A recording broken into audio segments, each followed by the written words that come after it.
Today, we are so lucky to be exposed to so many different stitching techniques from around the world. Kantha stitching in cloth is a Bengali technique rooted in sustainability, storytelling, and mindfulness. Today's guest, Ekta Kaul, is the author of Kantha, Sustainable Textiles and Mindful Making. We recently sat down and talked about this traditional embroidery technique and how it continues to inspire artists today. So grab your sewing and a cup of tea, and here's my interview with Ekta Kaul.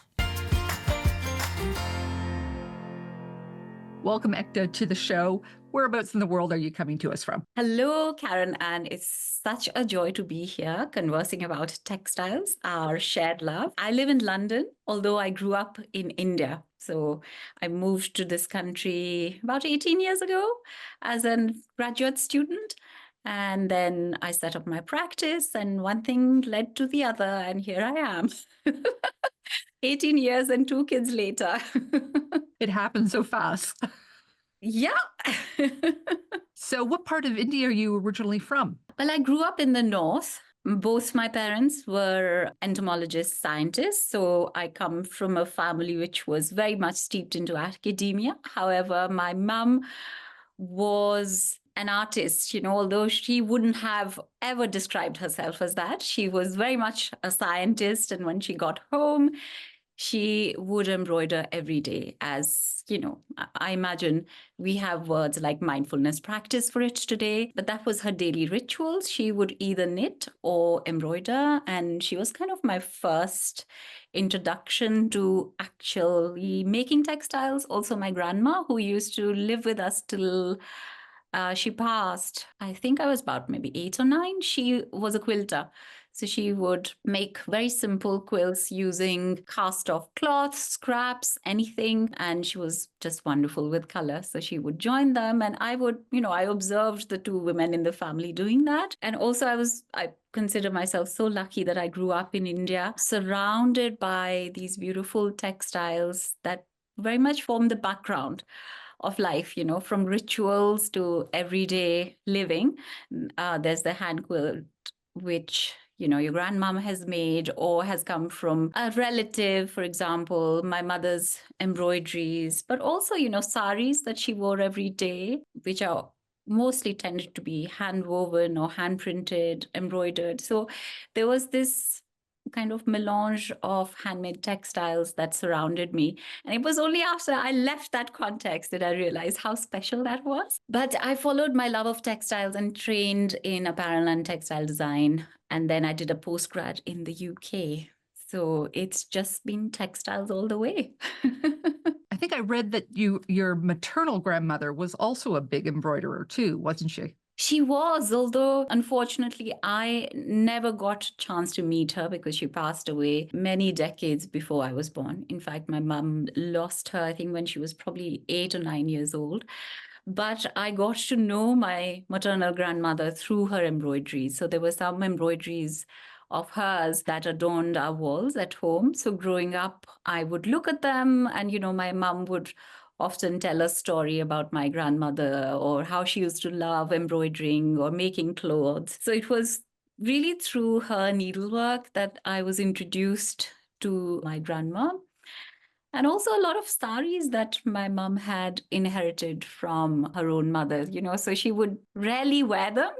They were all wrapped in beautiful muslins, and they were brought out once in a while. She would show them to me also. And, the idea was that one day I would inherit these. And so I think that was such a direct sort of connection across space and time. And this grandmother who I never met and yet sort of knew through what she did with her hands. And at the time, it felt like, of course, all in a day's work. But now when I look back, I think it's so special. And to have had that kind of inheritance, that introduction to the material culture of India, but in a very, very personal way, feels like a rare gift. It continues to inform my practice as well. So when I embroider, for example, I feel so connected with my mother and my grandmothers on both sides. And it feels like, I'm a link in this beautiful chain of women going Legacy. back. I don't know how many hundreds of years. And I love sharing that passion with other women who like to stitch, like my forebears did. When my grandmother died, I inherited all her knitting and embroidery and everything. And she had a half finished embroidery project. Mhm. And I learned so much about her from finishing off that. Things I never thought about her, but it made me think about her in a whole different way and what I would give for another hour with her. I mean, working on that half finished project must have been so precious to you. I have one of those as well from my mother, but I've still not managed to pluck up the courage and finish that because it's just, the needle's still where she had left it. And I feel that if I take that out, something of hers would be lost again. So it stays, it stays where it is. And maybe one day I will. I'm very happy to hear that you went ahead and completed that project from your mum. Well, I actually gave it to my brother as a wedding present. So he got a present from our grandmother as well as me. So, Oh, that must have been so special, Karen. That's beautiful. I know you planted a seed, although my brother's married, much married man. so your book is all about, is it pronounced Kantha? It's pronounced Kantha. So it's not American Kantha, it's Kantha. Okay. Doesn't matter. We are all talking about the same thing. So I don't think, pronunciations matter that much. Kantha quilting and embroidery is a Bengali technique. Is it associated with any of subgroups? Like, is it a Hindu craft, a Muslim craft, or a Christian craft, or everybody does it? Such a great question. I think, in India, traditional embroideries can be associated with certain communities. So, for instance, in Gujarat, there are very specific stitches, color combinations, and motifs and patterns that are done by distinct communities as a way of expressing their identity. However, in the case of Kantha, it is something that has been embraced by women across the board.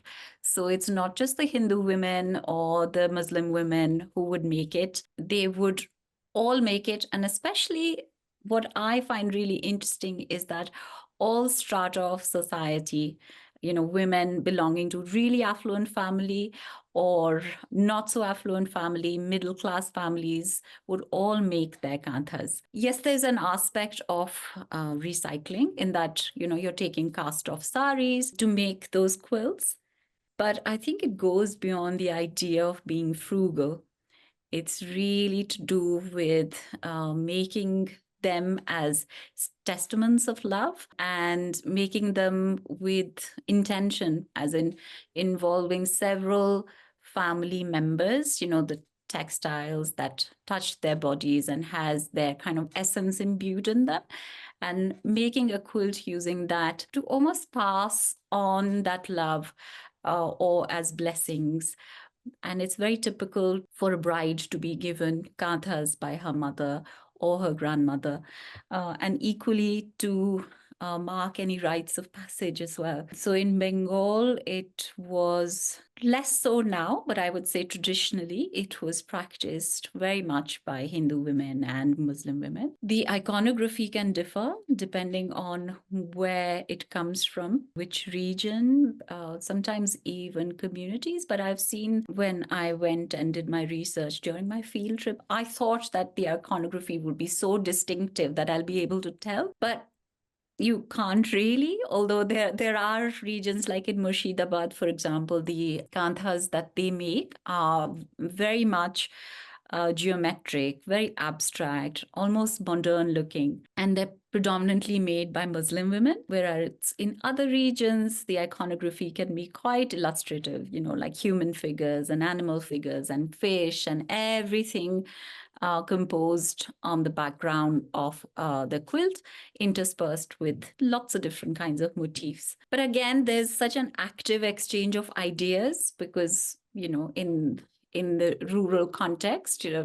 One bride comes from another village and she brings her own kind of vocabulary of stitches with her or patterns with her. There is this lovely cross-pollination of ideas that takes place. So what really interests me about Kantha is that it's very much a woman's view of the world. So it's sort of her desires and what she's thinking about, whether she's thinking about contemporary events or she's drawing inspiration from mythology or folklore. These were exclusively done by women and they were always intended to be domestic textiles. I don't know if you're aware already, you probably are, but in India, when men made textiles, it was often a paid activity. So they were either employed as part of an atelier or a workshop, or they were commissioned to make things, whether they were weavers or printers or embroiderers. But Kanthas were very much a woman's domain. She would make it when she had time, spare time from, raising the family or working in the field, if it was the rural context, but also in urban context. So it just kind of gives us a glimpse of this one particular woman at one point in time and what she was thinking and what occupied her thoughts. So I find them fascinating documents of women's lives and stories. I have a friend who talked about her aunties and her grandmother getting together in a circle, all working on one project. And they Right. would work the needle and then they'd pass the needle to the person next to them and it would go around that way. Oh, how beautiful. Making kanthas, you mean? Yeah. Or was it other embroideries? No, it was Kantha. It was Oh, how lovely. It just sounds gorgeous. how much stress and everything they would process and those type of. Yes, I think it's something to do with coming together to make textiles, right? And that conversation that happens and how we process emotions and traumas even when we make textiles collectively. It's just there's something to be said about that. And I think all of us who make now and are kind of involved with a community of other makers would know that. Like even sitting across the screen in a room on a Zoom call, but making together, there is something so beautiful about that. So I think we're all continuing that legacy of, we might not be able to sit around a table and quilt together, but certainly I think this passing on of the needle is happening even in this conversation. It is just something so beautiful. Now, the first time I heard it, and I know a lot of my friends as well, when we hear Kantha quilting, we think of a long, big, slow stitch, a running stitch. But Mhm. your book shows it's so much more. What makes Kantha Kantha? What makes Kantha Kantha is such a great question because I began the book with exactly the same question.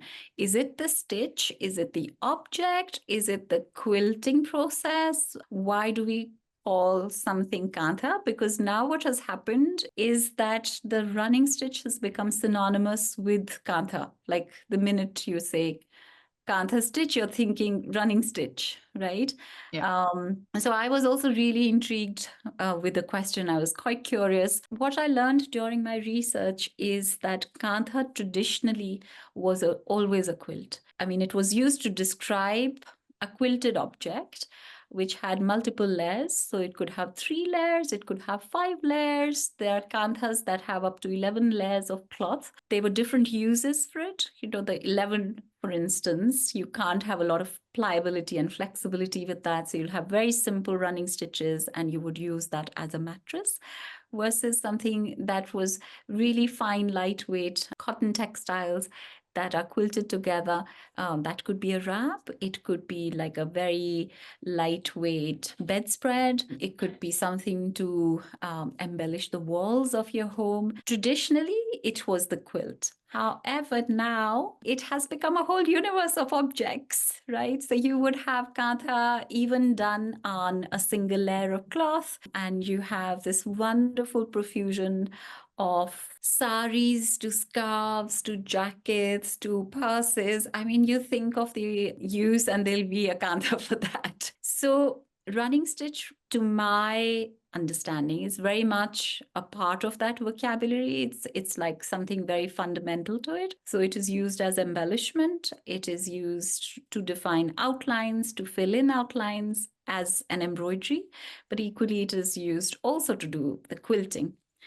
But having said that, there are, like you rightly said in the book, I've documented so many different types of stitches. There's such a rich variety of stitches that exist in Kanthas from different regions. There is so much to discover, how a simple interlacing stitch can become the basis of patterns which are repeated again and again. So yes, it's very valid to say that the running stitch is fundamental to Kantha, but then there are so many more. I mean, one piece had more than 40 different stitches, which is astonishing.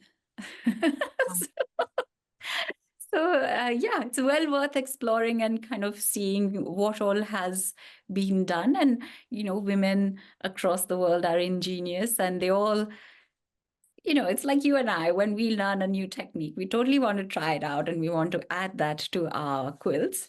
So I think it's the same with Kantha as well. It's like, why stay with one stitch when you can do 30? Well, you mentioned this sandwich, and Yes. they're made from discards. So Yeah. you would have, let's say, one of your older pieces that you found, 1920s, but the fabrics inside it would be so much older. Quite possibly, quite possibly. And the really interesting thing about those pieces is that the inner layers are all kind of patched together. So they may not be a whole cloth, which is the sandwiched layer. It's the really, really worn out layers are the innermost layers. And those are stitched together to make a surface first, and that is kind of sandwiched between relatively newer textiles. And the running stitch, of course, reinforces when we quilt it. It reinforces the layers so they don't just fall apart. A person making Kantha, you've mentioned some of the special occasions that they would be making them for, but would they be making them for themselves as well? Yes, absolutely. So gifting is definitely one of the kind of the primary reason you would make it, but very much to make things for your own home as well. So to give you an example, like the smallest kanthas is this rectangular piece called Arshilata Kantha, which is really a rectangle and which is like your vanity case. So you would wrap your, coal and your hairbrush, and all of that would be beautifully wrapped and kept away with a small mirror inside. And that's such an intimate object for a woman, right? So you've gone ahead and embellished it, and you've kind of told stories within it. But equally, you would have kanthas for your own bed, for instance, to be used as a wrap as well. And when it came to mark a special occasion, I heard of kanthas being started at the birth of a child, and then when they come of age 18 years hence, then they would be gifted this beautiful kantha, which would be like an heirloom piece. And then there are those that are started at the start of the pregnancy by either the mother or the grandmother, and 9 months later when the baby arrives, you have this beautiful cloth to wrap, like a baby blanket. And others that are very, very functional. So there are two distinct types of kanthas. One are the decorative ones, which, you are just going out to impress everyone. And then there are the functional one that you would use on an everyday basis. So they tend to have very simple running stitches, sometimes even very crudely done, because you're not, that is not an object that you're baking to be viewed. You're just making it to be used and washed and dried in the sun, and then it's back again in the home. So I found that relationship really fascinating. I'll tell you a story. So when I went to Bengal, in my head, I was thinking, gosh, it'll be nice to take a photograph of kanthas drying in the courtyard. And sometimes, like that image enters your head, and then you're like looking for it and no quilts drying. in courtyards. And I photographed hundreds of them, like in museum collections, private collections. But literally, that was the only shot that I couldn't find anywhere. And so the last day, as I was driving back to the train station, and I would take the train back to Kolkata and fly back, I was kind of slightly disappointed. It was like, oh, I didn't quite work out, and I must have dozed off. Suddenly, the car kind of went over a bump. I wake up, I look on the side, and there are these three Kantha quills drying in a courtyard. And for a minute, it didn't really connect, it didn't compute. And I was thinking, gosh, yes, it is that. Meanwhile, the cars whizzed by. And then I'm debating in my head, gosh, this is so embarrassing. Do I tell the driver to stop and turn around because I need to take a photograph? So I eventually did tell him. And he was like, what, you've forgotten something? No, there's this photograph I need to take. So we parked right outside, and I don't even think there was anyone at home. Like, I could have asked permission, or I didn't spot anyone. So I was like, you know what? This is just for me. This is divine intervention. I've got to take this photograph. So Very I nice. did, and I was so thrilled with that photo. And it is in the book. I will look for it. I will look for it. Yes, it's a very humble looking Kantha. I think it's a man's dhoti, which is the lower draped garment that has been layered and stitched together. But I thought it was beautiful. Now, I absolutely love map quilts. When did you start making them? Thank you. I don't have the exact year, but I think it was 2010, probably. That I started making the map quilts. At the time, I was flying a lot between Delhi and London. My mum was not doing too well health-wise. She had been diagnosed with cancer, breast cancer. And actually, I don't know when this will air, but October is Breast Cancer Awareness Month.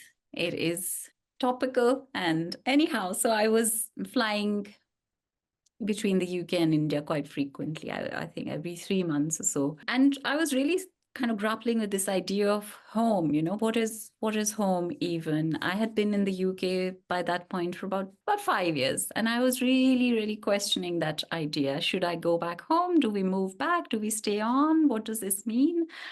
So in that period, making a map of the two cities that I call home, London and Delhi. My parents used to live in Delhi at the time. It seemed like a natural thing to do. And because of that, it really helped me resolve this question somehow. Delhi was so easy, right? Almost like I was reliving those memories in my head. And when I drew the map, it was so easy and familiar. And, I had 100 memories along the streets and the parks. But London was different because I hadn't lived in the city for that long. In my head, I was just thinking, well, I'm so new here. What roots do I have here? How do I call this city my own? But actually, through doing that, I sort of claimed it for myself. I did have a little tiny, seedlings that was sprouting where I had my studio, was a location that felt important and familiar to me. And at the time, I used to teach in a college as well. So my little college and this commute that I would do every day from home. So all of these little things, and then suddenly the city started to become mine. For me, maps really began from a personal space, and I've always been interested in this idea of what place is and idea of belonging. I come from two completely different places. I've now lived here nearly 2 decades in the UK. I feel very much at home here. But at the same time, I feel at home in many places in India as well. So this constant redefining of what home is something that I keep returning to again and again in my practice. But also what has happened is that over the years, the map has kind of become a vessel for storytelling for me. So now when I work for commissions, for example, it becomes a vehicle for me to tell stories about that place. And it's really interesting what one can include within the layers, but also on what the quilt actually has in terms of an image, icons, the kind of stitches that I use, all of that, one way or the other, alludes to the place. And it's led me down some really interesting rabbit holes. So you are the author of this gorgeous, gorgeous book on Kantha. How long did it take you to put this book together? Oh my God, this is my first book. And no one tells you how all-consuming writing a book is. And certainly I, who had never written a book, completely underestimated, how long it'll take me to write this book. So my wonderful editor, Claire, reached out to me in the midst of the pandemic. We were actually in lockdown, I seem to remember. And she reached out to me from Bloomsbury saying that, would you like to write this book? And I was like, heck yes, I would love to write this book. But then what happened was, because we were in the pandemic, all the museums were closed, so I couldn't really access any archival collections. All the libraries were closed, and one would need that if one were looking at a very particular, specific embroidery tradition. You don't find books like that in a general library. So either the British Library or the Victoria and Albert Museum has a wonderful collection of books. But again, they were out of bound. They were closed. I think for that reason, the whole time frame became quite protracted for me.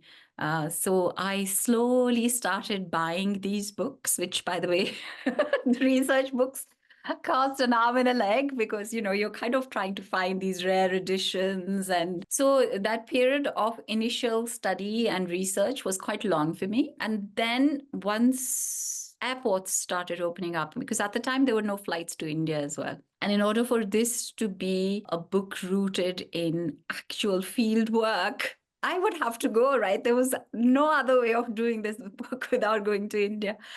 So I had to wait till it became possible to travel within India as well. So I think altogether it took me about 2.5, 3 years to write the book. And I'm just so happy that it's out in the world. Now it exists. It's come out of my various drafts on my laptop.